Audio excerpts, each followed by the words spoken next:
Hello साथियों, मैं पंकज वैष्णव आप सभी का स्वागत करता हूं मिशन ज्ञान चैनल पर।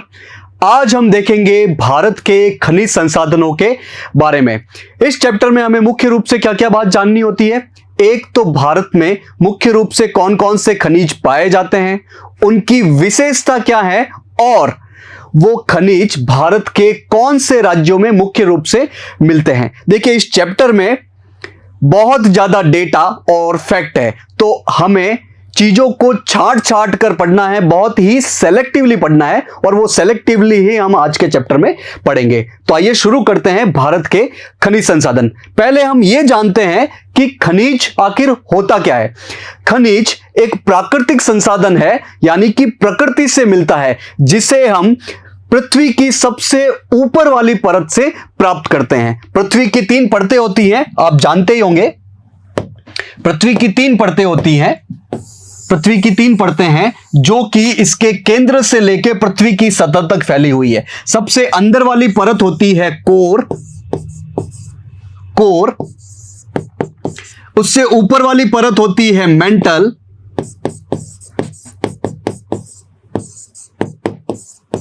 और सबसे ऊपर वाली परत होती है क्रस्ट। तो पृथ्वी की सबसे ऊपर वाली परत यानी कि क्रस्ट से हम खनिज को प्राप्त करते हैं। और किसके माध्यम से प्राप्त करते हैं? खनन के माध्यम से प्राप्त करते हैं। खनिज जो है वो ठोस पदार्थ होते हैं, वो द्रव्य या गैस नहीं होते हैं, वो ठोस पदार्थ होते हैं मुख्य रूप से। और कुछ खनिज कार्बनिक होते हैं, मतलब उनमें कार्बन मिलता है, और कुछ खनिजों में कार्बन नहीं होता है, अकार्बनिक होते हैं। खनिज जो है वो अनवीकरणीय है, मतलब कि खनिज निकट भविष्य में यदि मानव बहुत तेजी से इनका खनन करता रहा तो निकट भविष्य में ये खत्म हो जाएंगे। ये वापस रिप्लेस नहीं हो सकते हैं, वापस बनते नहीं है ये, यानी कि ये अनवीकरणीय है। साथ ही इनका रासायनिक संयोजन एक निश्चित होता है, इनका जो केमिकल कंपोजिशन है वो एक निश्चित है। तो खनिज क्या होते हैं? खनिज प्राकृतिक संसाधन है जो कि हमें पृथ्वी की सबसे ऊपरी परत यानी कि क्रस्ट से मुख्य रूप से प्राप्त होते हैं। ये कार्बनिक भी हो सकते हैं, अकार्बनिक भी हो सकते हैं। मुख्य रूप से ये ठोस होते हैं, इनका रासायनिक संयोजन फिक्स होता है और ये एक अनवीकरणीय संसाधन है। भाई, नवीकरणीय संसाधन कौन से होते हैं? जैसे कि सूर्य है, तो सूर्य की रोशनी हमेशा ही मिलती रहेगी, कभी खत्म नहीं होने वाली है। लेकिन खनिज जो है वो अनवीकरणीय है, वो कभी ना कभी खत्म हो ही जाएंगे। अब खनिजों को हम 2 रूप में देख सकते हैं, एक तो धात्विक खनिज और एक अधात्विक खनिज। धात्विक खनिज मतलब कि वो खनिज जिनमें धातु होता है, और अधात्विक खनिज मतलब कि जिन खनिजों से हमें धातु प्राप्त नहीं होती है, तो वो अधात्विक खनिज कहलाते हैं। अब धातु और अधातु में क्या अंतर होता है? धातु जो है वो ऊष्मा और बिजली के सुचालक होते हैं। ऊष्मा और बिजली के सुचालक होते हैं। सुचालक मतलब कि धातुओं से ऊष्मा और बिजली गुजारी जा सकती है एक पॉइंट से दूसरे पॉइंट तक। वहीं अधातु जो होते हैं वो ऊष्मा और बिजली के कुचालक होते हैं, मतलब कि उसमें से ऊष्मा और बिजली नहीं गुजारी जा सकती। तो अधातु क्या होते हैं? अधातु वो पदार्थ होते हैं जिससे ऊष्मा और बिजली नहीं गुजारी जा सकती। ये ऊष्मा और बिजली के कुचालक होते हैं। धातुओं को आप पीट कर चपटा बना सकते हो या फिर उसका तार बनाया जा सकता है, लेकिन अधातु को ऐसे नहीं कर सकते आप। अधातु में मुख्य रूप से क्या आएगा? कोयला आएगा। तो कोयले को यदि आपने पीटा तो वो चूर चूर हो जाएगा, वो पट्टी में नहीं बन पाएगा। वहीं धातु का एग्जाम्पल है लोहा। लोहे को आप पीट कर चपटा बना सकते हो और उसका तार भी बना सकते हो। तो ये मुख्य रूप से 2 बड़े एग्जाम्पल होते हैं धातु और अधातु में। तो पृथ्वी पर जितने भी खनिज मिलते हैं हमें, उनको आप दो भागों में बांट सकते हो, एक तो धात्विक खनिज और एक अधात्विक खनिज। अब धात्विक खनिज में भी कुछ ऐसे धातु होती है जिनमें लोहा मिलता है, तो उन्हें लोह धातु कहते हैं, और कुछ धातुओं से हमें लोहा नहीं मिलता है, उन्हें अलोह धातु कहते हैं। तो लोह धातु में मुख्य रूप से लोहा, मैग्नीज और निकिल होगा, इनमें लोहे की कुछ मात्रा होगी ही होगी। और अलोह धातु में तांबा, सीसा, जस्ता, ये सारी धातुएं होंगी, इनमें लोहा नहीं पाया जाएगा। और कुछ धातु है उन्हें हम बहुमूल्य धातु कहते हैं, जैसे कि सोना, चांदी, प्लेटिनम। वहीं अधात्विक खनिज जिनमें धातु नहीं पाई जाती है, उसमें एग्जाम्पल के तौर पे हमें देखना है चूना पत्थर, अभ्रक, ये सारे। इसके अलावा जिनसे हमें ऊर्जा मिलती है, एनर्जी मिलती है, जिनसे हम बिजली प्राप्त करते हैं, जैसे कि कोयला, पेट्रोलियम, प्राकृतिक गैस। तो इस चैप्टर में हमें मुख्य रूप से धात्विक और अधात्विक खनिज दोनों को पढ़ना है, लेकिन इन ऊर्जा खनिजों को हम नेक्स्ट चैप्टर में पढ़ेंगे, जिसका नाम होगा ऊर्जा के संसाधन। तो आज की क्लास में हम अपने आप को धात्विक और अधात्विक खनिजों के कुछ रूप तक ही सीमित रखेंगे। तो शुरू करते हैं एक एक धातु से। सबसे पहले है लोहा। लोहा आप जानते होंगे कि आपके आसपास हर जगह मिल जाएगा, और मुख्य रूप से जो बड़े बड़े उद्योग होते हैं उनमें सारी ही मशीनें या तो लोहे से बनी होगी या स्टील से बनी होगी।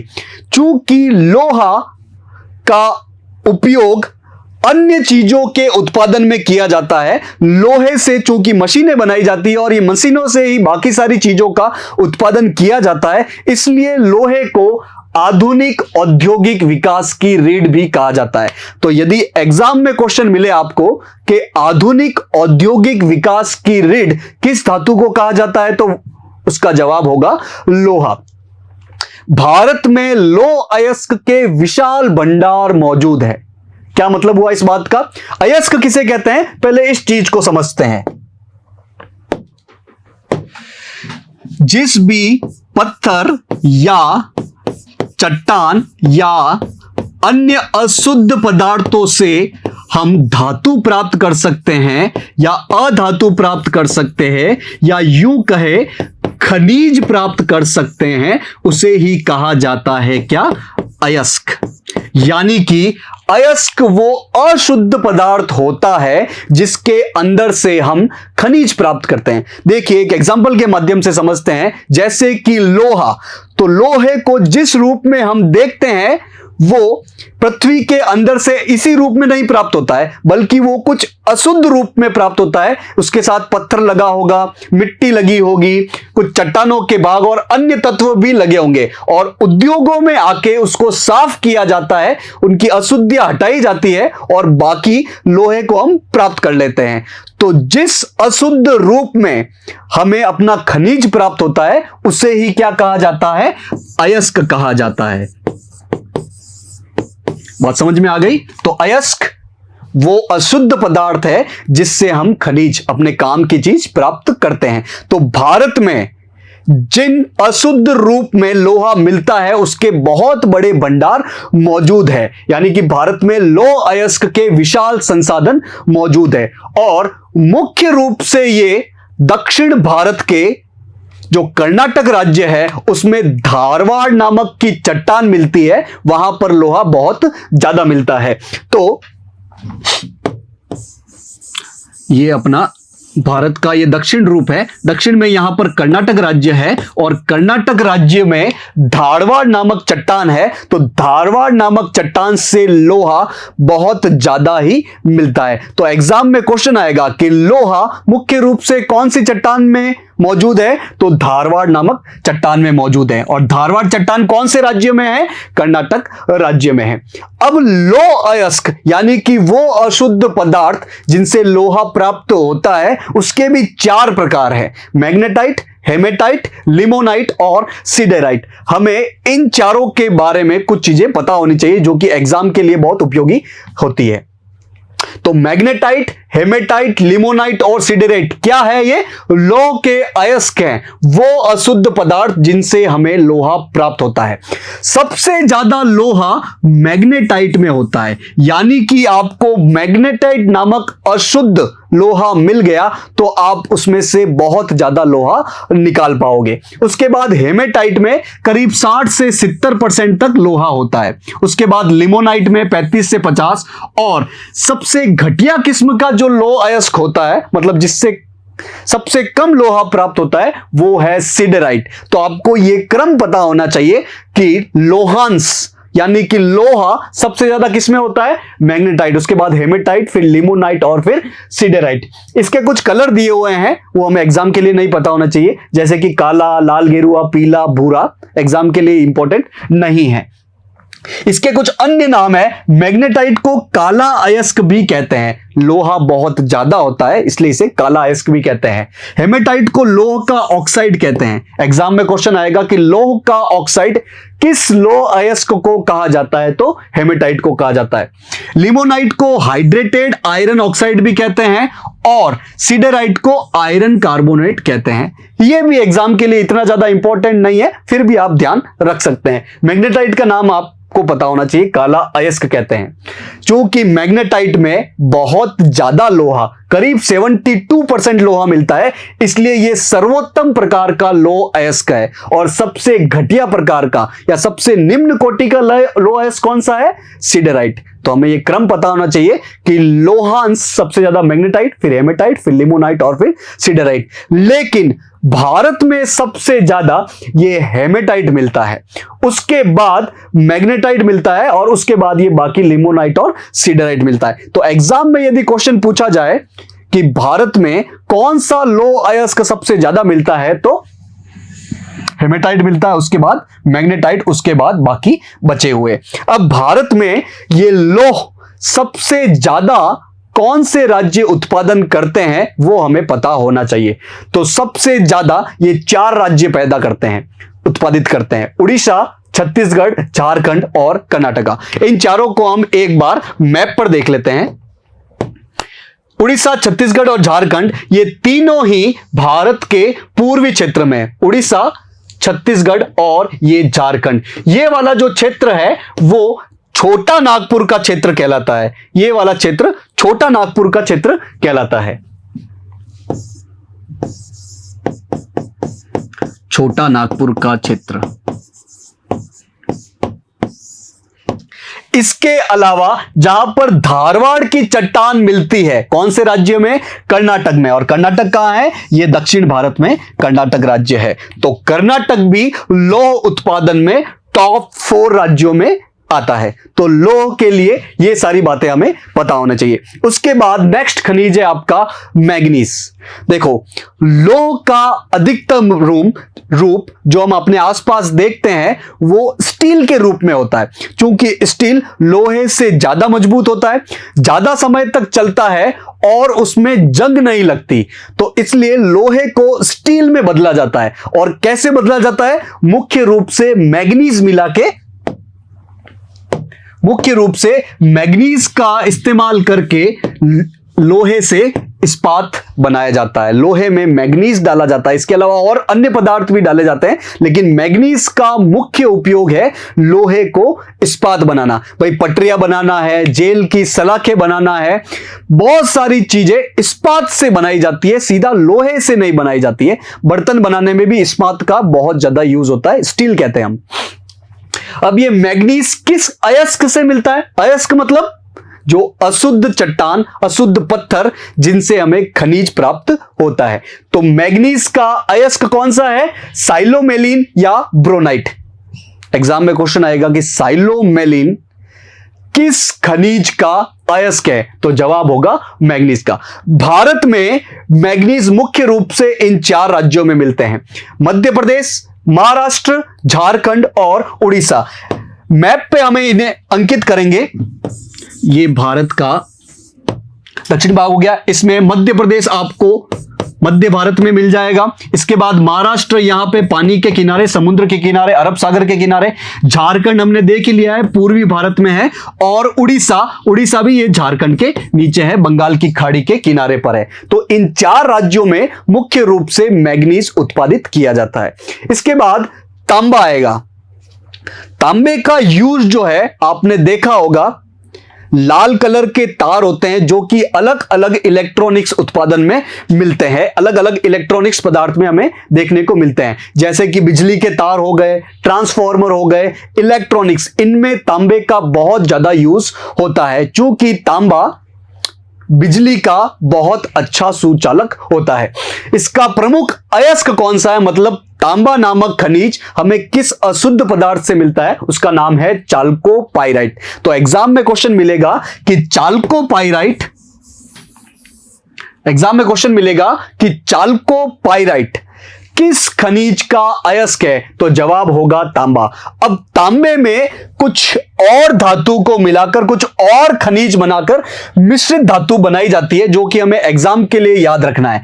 जैसे कि तांबे में यदि टिन मिलाया जाए तो बन जाएगा कांसा या कांस्य, जिसे हम ब्रॉन्ज कहते हैं। भाई ओलंपिक के खेल या अन्य राष्ट्रीय स्तर के खेल आप जानते होंगे, उसमें टॉप 3 को कुछ मेडल मिलते हैं। फर्स्ट को स्वर्ण पदक मिलता है, दूसरे को रजत पदक मिलता है और तीसरे को कांस्य पदक मिलता है, ब्रॉन्ज मेडल मिलता है। तो ये जो कांस्य पदक है तीसरे नंबर वाला, वो बनाया कैसे जाता है, तांबे में टिन मिला के। तो तांबे में टिन मिलाया, बन गया कांसा। तांबे में यदि जस्ता मिला दोगे, अन्य खनिज मिला दोगे, तो बन जाएगा पीतल। और इस पीतल से क्या किया जाता है, मुख्य रूप से बर्तन बनाए जाते हैं पीतल से। इसके अलावा यदि तांबे में लोहा मिला दिया जाए, या यूं कहे लोहे में तांबा मिला दिया जाए, तो बन जाएगा अपना इस्पात या स्टील। तो तांबे में क्या क्या मिलाकर क्या बनाया जा सकता है, कौन सी मिश्रित धातु बनाई जा सकती है, वो हमें एग्जाम के लिए पता होना चाहिए। तांबे में टिन मिलाया, कांस्य बन गया। तांबे में जस्ता मिलाया तो पीतल बन गया। तांबे में लोहा मिलाया तो इस्पात बन गया। तांबा उत्पादक कौन कौन से राज्य है भारत में, राजस्थान, मध्य प्रदेश और झारखंड, ये तीनों ही राज्य तांबे के उत्पादन में शीर्ष राज्य है। कहां कहां पे है, राजस्थान, मध्य प्रदेश और झारखंड। राजस्थान आपको देखने को मिलेगा यहां पर उत्तर पश्चिमी भारत में। मध्य प्रदेश हमने देख ही लिया है, मध्य भारत में है। और झारखंड मध्य प्रदेश के इस तरफ बिहार से अलग हुआ राज्य है। तो राजस्थान, मध्य प्रदेश और झारखंड, ये तीनों राज्य तांबे के मामले में टॉप राज्य है। अब राजस्थान में एक जगह है खेतड़ी, वो तांबा उत्पादन में शीर्ष क्षेत्रों में एक आता है। तो राजस्थान का खेतड़ी आप नाम याद रख सकते हैं।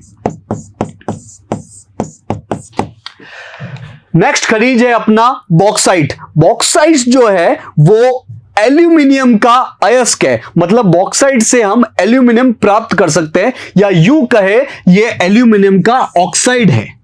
एल्यूमिनियम का अयस्क और एल्यूमिनियम का ऑक्साइड कौन सा है, बॉक्साइट है। ये अलग अलग कलर में मिलता है, मतलब ये एक ही कलर में नहीं मिलता है। सफेद, गुलाबी और लाल, ये 3 कलर में पाया जाता है बॉक्साइट।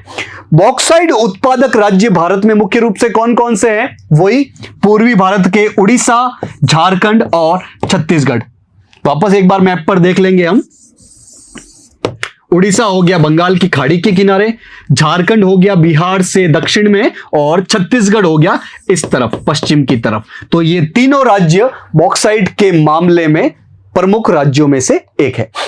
नेक्स्ट है सोना। सोना मुख्य रूप से भारत में आभूषण बनाने के काम आता है। भारतीय लोग सोने का बहुत ज्यादा यूज करते हैं, और इतना ज्यादा यूज करते हैं कि हमें बाहरी देशों से आयात करना पड़ता है। मतलब भारत की बहुत सारी मुद्रा सोने के आयात में चली जाती है। मुख्य रूप से सोना कर्नाटक राज्य में पैदा किया जाता है, कर्नाटक राज्य से उत्पादित होता है, क्योंकि वहां पर सोने की बहुत ज्यादा खान है, बहुत ज्यादा वहां पर सोने का खनन होता है। और इतना ज्यादा खनन होता है सोने का, इतना ज्यादा उत्पादन होता है कि पूरे भारत का लगभग 90% सोना अकेले कर्नाटक राज्य पैदा करता है। इसके अलावा कौन कौन से राज्य है? एक तो आंध्र प्रदेश का रामगिर खान, नाम आपको याद रखना है कि आंध्र प्रदेश की कौन सी खान है? रामगिर खान, ये सोना उत्पादन में प्रमुख क्षेत्र है। कर्नाटक की हट्टी खान और कर्नाटक की ही कोलार खान, वेरी वेरी इंपॉर्टेंट। कर्नाटक की कोलार खान से सोना बहुत ज्यादा निकलता है। आपने मूवी देखी होगी, नाम सुना होगा केजीएफ। तो केजीएफ की फुल फॉर्म क्या है? Kolar gold field. तो हाँ, ये वो ही कोलार खान है जहां से सोना बहुत ज्यादा निकाला जाता है। तो कर्नाटक और आंध्र प्रदेश कहां पर है? कर्नाटक ये महाराष्ट्र के नीचे और इसके पास में स्थित है आंध्र प्रदेश। ये दो क्षेत्र और इन दो राज्यों की ये वाले खान, आंध्र प्रदेश की रामगिर खान, कर्नाटक की हट्टी खान और कर्नाटक की ही कोलार खान सोना उत्पादन में प्रमुख क्षेत्र है। इसके बाद हमें आना है हीरा। हीरा जो है वो पूरी प्रकृति में जितने भी पदार्थ पाए जाते हैं उनमें सबसे कठोर है। मतलब हीरा से कठोर पदार्थ हमें पूरे विश्व में कोई दूसरा देखने को नहीं मिलेगा। और साथ ही ये कार्बन का सबसे शुद्ध रूप है। कार्बन का सबसे शुद्ध रूप यदि पूछा जाए तो जवाब क्या होगा? हीरा। और यदि कार्बन का सबसे अशुद्ध रूप पूछा जाए तो जवाब होगा कोयला। तो कोयला कार्बन का सबसे अशुद्ध रूप है और हीरा जो है वो कार्बन का सबसे शुद्ध रूप है और यह प्रकृति का सबसे कठोर तत्व है। अगर हीरा उत्पादन की बात की जाए भारत में तो अकेले मध्य प्रदेश राज्य से 90% हीरा उत्पादन होता है। तो सबसे ज्यादा हीरा उत्पादन भारत में कहां पर होता है? मध्य प्रदेश में। इसके अलावा आंध्र प्रदेश और कर्नाटक में भी होता है। तो ये क्षेत्र कौन कौन से हैं? मध्य प्रदेश में सबसे ज्यादा 90%, ये मध्य भारत में मध्य प्रदेश हो गया। इसके अलावा आंध्र प्रदेश अभी हमने देखा था, ये बंगाल की खाड़ी के किनारे है और कर्नाटक इसके पश्चिम में अरब सागर के किनारे है। तो मध्य प्रदेश, कर्नाटक और आंध्र प्रदेश ये तीनों राज्य हीरो के मामले में प्रमुख उत्पादक क्षेत्र है और उसमें से मध्य प्रदेश जो है वो 90% हीरा पैदा करता है। अब हीरे से रिलेटेड एक इंपॉर्टेंट फैक्ट है जो कि आपको एग्जाम में देखने को मिलेगा, वो है कोहिनूर हीरा। कोहिनूर हीरा हमें दक्षिण भारत से पैदा हुआ था, हमें दक्षिण भारत से मिला था करीब 1000 साल पहले और दक्षिण भारत के राजा से फिर मुगलों के पास चला गया और अंत में पंजाब के राजा रणजीत सिंह के पास आया। तो जो 1857 की क्रांति हुई थी उससे कुछ साल पहले ब्रिटिशर्स ने वो हीरा पंजाब के राजा रणजीत सिंह को हराकर अपने पास ले लिया था और आज भी ये कोहिनूर नामक का हीरा ब्रिटेन की साम्राज्ञी, ब्रिटेन की रानी या राजा के पास है। तो कोहिनूर हीरा जो कि विश्व के सबसे बहुमूल्य हीरों में से माना जाता है, इसकी कीमत कई लाखों करोड़ों है, कई लाख करोड़ है, कई हजार करोड़ है। तो ये प्राप्त कहां से हुआ था ये हमें पता होना चाहिए कि ये तेलंगाना जो कि आंध्र प्रदेश से अलग हुआ राज्य है, आंध्र प्रदेश से ऊपर है यहां पर तेलंगाना। तो तेलंगाना की गोलकुंडा खान से प्राप्त हुआ था कोहिनूर हीरा। तो कोहिनूर हीरा के बारे में हमें यह फैक्ट पता होना चाहिए कि यह तेलंगाना की गोलकुंडा नामक खान से प्राप्त हुआ था और यह आज भी ब्रिटिशर्स के पास है। हीरे के बाद हमें देखना है चूना पत्थर। चूना पत्थर एक अधातु है, मतलब ये बिजली का और ऊष्मा का कुचालक है और चूना पत्थर का मुख्य यूज जो है वो सीमेंट इंडस्ट्री में होता है। तो जहां जहां पर चूना पत्थर ज्यादा मिलेगा उसके आसपास के क्षेत्रों में आपको सीमेंट इंडस्ट्री, सीमेंट उद्योग भी बहुत ज्यादा देखने को मिलेगा। तो चूना पत्थर मुख्य रूप से कौन कौन से राज्य उत्पादित करते हैं? कर्नाटक, आंध्र प्रदेश और राजस्थान। कहां कहां पे है ये राज्य? एक बार मैप पर हम देख लेते हैं। कर्नाटक ये रहा अरब सागर के किनारे, आंध्र प्रदेश बंगाल की खाड़ी के किनारे और राजस्थान भारत में उत्तर पश्चिम में स्थित राज्य। तो ये तीन क्षेत्र जो है वो चूना पत्थर के मामले में प्रमुख क्षेत्र है। इसके बाद नंबर आता है अब्रक, जिसे हम मुख्य रूप से माइका कहते हैं। अब्रक को आपने कहीं रास्ते में देखा ही होगा, मिट्टी के अंदर पाया जाता है। जैसे जिन्हें हम कॉमन भाषा में कभी कभार विद्या भी कहते हैं। ये ऐसे पपड़ी नुमा होता है और इसके आर पार आप देख सकते हो पारदर्शी होता है, साथ ही ये लचीला होता है और इसका इस्तेमाल विद्युत और इलेक्ट्रॉनिक्स उद्योग में बहुत ज्यादा किया जाता है। झारखंड का कोडरमा क्षेत्र जो है वो अब्रक की राजधानी माना जाता है।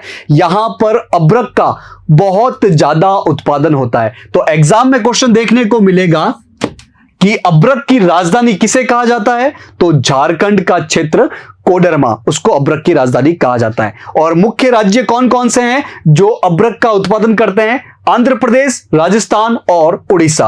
आंध्र प्रदेश, राजस्थान और उड़ीसा। आंध्र प्रदेश कहां पर है? ये बंगाल की खाड़ी के किनारे। इसके अलावा राजस्थान उत्तर पश्चिमी भारत में और उड़ीसा ये पश्चिम बंगाल के नीचे है और बंगाल की खाड़ी के किनारे। तो ये 3 क्षेत्र अब्रक यानी कि माइका के उत्पादन में प्रमुख क्षेत्र है। और उसमें भी जो झारखंड है, यहां बिहार के नीचे झारखंड राज्य, उसका कोडरमा क्षेत्र अब्रक की राजधानी कहलाता है।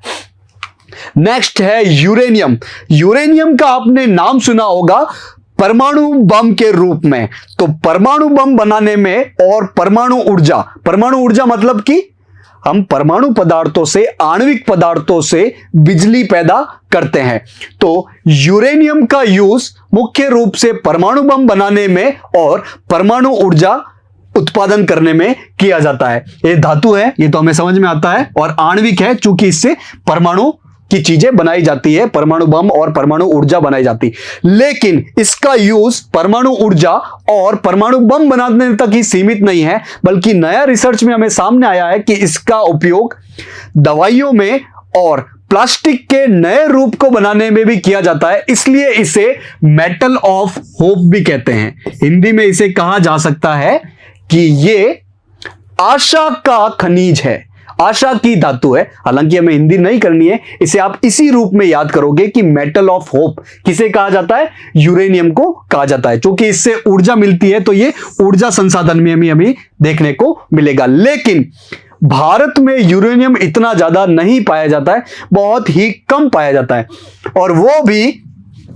मुख्य रूप से झारखंड राज्य के जादूगोड़ा क्षेत्र में और आंध्र प्रदेश से हमें मिलता है। तो यूरेनियम जो कि एक परमाणु खनिज है, वो मुख्य रूप से झारखंड के जादूगोड़ा क्षेत्र और आंध्र प्रदेश से प्राप्त होता है। इसके बाद यूरेनियम जैसा ही एक और परमाणु खनिज है जिसका नाम है थोरियम। थोरियम से भी परमाणु ऊर्जा और परमाणु बम बनाए जा सकते हैं, लेकिन इसका प्रोसेसिंग बहुत करना पड़ता है। लेकिन भारत के साथ अच्छी बात यह है कि भारत में थोरियम की प्रचुर मात्रा मिलती है। तो अगर एग्जाम में क्वेश्चन आए कि यूरेनियम और थोरियम में भारत में क्या ज्यादा मिलता है, तो थोरियम बहुत ज्यादा मिलता है। यह भी परमाणु खनिज है, परमाणु ऊर्जा, परमाणु बम इससे भी बनाए जा सकते हैं। और मुख्य रूप से ये कर्नाटक और तमिलनाडु राज्य से उत्पादित किए जाते हैं। कर्नाटक ये अरब सागर की ओर है और तमिलनाडु भारत का सबसे दक्षिणतम राज्य कहा जा सकता है, ये बंगाल की खाड़ी के किनारे है। तो ये 2 राज्य है जहां से आप थोरियम मुख्य रूप से प्राप्त कर सकते हैं। तो ये थे कुछ 10 प्रमुख खनिज जो कि हमें एग्जाम के लिए पता होने चाहिए। क्या क्या चीजें पता होनी चाहिए? एक तो इनकी मुख्य विशेषताएं क्या है, और भारत में मुख्य रूप से ये कौन से राज्य या कौन से क्षेत्र से उत्पादित किए जाते हैं। एक बार टेबल रूप में हम इन सारी चीजों को रिवाइज कर लेंगे। जैसे कि लोहा सबसे ज्यादा कहां से प्राप्त होता है? उड़ीसा, छत्तीसगढ़, झारखंड, कर्नाटक, इन क्षेत्रों से लोहा बहुत ज्यादा प्राप्त होता है, लोह अयस्क बहुत ज्यादा प्राप्त होता है। लोहे के मामले में भारत का पूरे विश्व में कौन सा स्थान है? तो 4था स्थान है। हालांकि यह रैंकिंग हमें याद नहीं रखनी है। क्यों? क्योंकि कोई भी देश किसी खनिज को कितना प्राप्त कर सकता है, यह मुख्य रूप से उसकी टेक्नोलॉजी पे, उसकी प्रौद्योगिकी पर डिपेंड करता है।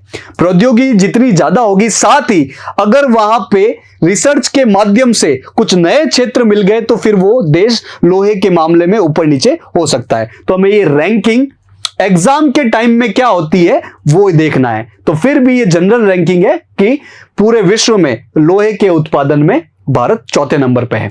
मुख्य रूप से ये धारवाड़ की चट्टानों में, दक्षिण भारत का राज्य कर्नाटक में स्थित है धारवाड़ की चट्टान, वहां पर लोहा बहुत ज्यादा पाया जाता है। लोह के अयस्क है, मतलब लोहा जिनसे प्राप्त होता है, मैग्नेटाइट, हेमेटाइट, लिमोनाइट और सिडेराइट। इसके बाद मैग्नीज, मैग्नीज मध्य प्रदेश, महाराष्ट्र, झारखंड, उड़ीसा इन क्षेत्रों से मुख्य रूप से प्राप्त होता है। और मैग्नीज का अयस्क कौन सा है? साइलोमेलिन और ब्रोनाइट। तीसरा था तांबा। तांबे के प्रमुख उत्पादक क्षेत्र कौन से हैं भारत में? मध्य प्रदेश, राजस्थान और झारखंड। और राजस्थान में कौन सा क्षेत्र? खेतड़ी। तांबा किस अयस्क से प्राप्त होता है? चाल्कोपाइराइट से प्राप्त होता है। इसके बाद एल्यूमिनियम, एल्यूमिनियम उड़ीसा, झारखंड और छत्तीसगढ़ मुख्य रूप से ये राज्य उत्पादित करते हैं। और एल्यूमिनियम का अयस्क क्या है? बॉक्साइट। सोने के बारे में हमें क्या पता होना चाहिए कि ये मुख्य रूप से कर्नाटक और आंध्र प्रदेश से प्राप्त होता है। और कर्नाटक की जो कोलार फील्ड है या कोलार की खान है, वहां से सोना बहुत मात्रा में प्राप्त होता है। सोने के बाद चांदी, चांदी राजस्थान, कर्नाटक और आंध्र प्रदेश इन राज्यों से मैम प्राप्त होता है और इसका अयस्क है अर्जेंटाइट। इसके बाद हीरा, हीरे में मुख्य रूप से हमें कोहिनूर हीरे के बारे में पता होना चाहिए कि यह तेलंगाना की खान से प्राप्त हुआ है। और हीरे के मामले में अकेला मध्य प्रदेश 90% पैदा करता है। इसके अलावा आंध्र प्रदेश और कर्नाटक भी हीरे को उत्पादन करते हैं, हीरे का खनन करते हैं। इसके बाद चूना पत्थर जो कि सीमेंट उद्योग में मुख्य रूप से प्राप्त होता है, यह कर्नाटक और आंध्र प्रदेश और राजस्थान से मुख्य रूप से उत्पादित किया जाता है। इसके बाद अभ्रक आंध्र प्रदेश, राजस्थान और उड़ीसा से प्राप्त किया जाता है। इसके अलावा यूरेनियम और थोरियम, भारत में यूरेनियम इतना नहीं मिलता है लेकिन फिर भी ये आंध्र प्रदेश, झारखंड और तमिलनाडु से उत्पादित किया जाता है। इसके अयस्क कौन से हैं? यूरेनियनाइट और मोनाजाइट। ये मोनाजाइट वेरी इंपॉर्टेंट, क्योंकि मोनाजाइट नामक अयस्क से थोरियम भी प्राप्त होता है। और थोरियम हमें मुख्य रूप से कौन से राज्य से में मिलता है? कर्नाटक, तमिलनाडु और आंध्र प्रदेश से। तो ये थे भारत के कुछ 10-12 इंपॉर्टेंट खनिज और उनसे जुड़ी हुई बातें। तो आशा है कि आज का लेक्चर आपको समझ में आया होगा। मिशन ज्ञान से जुड़ने के लिए आप सभी लोगों का बहुत बहुत धन्यवाद।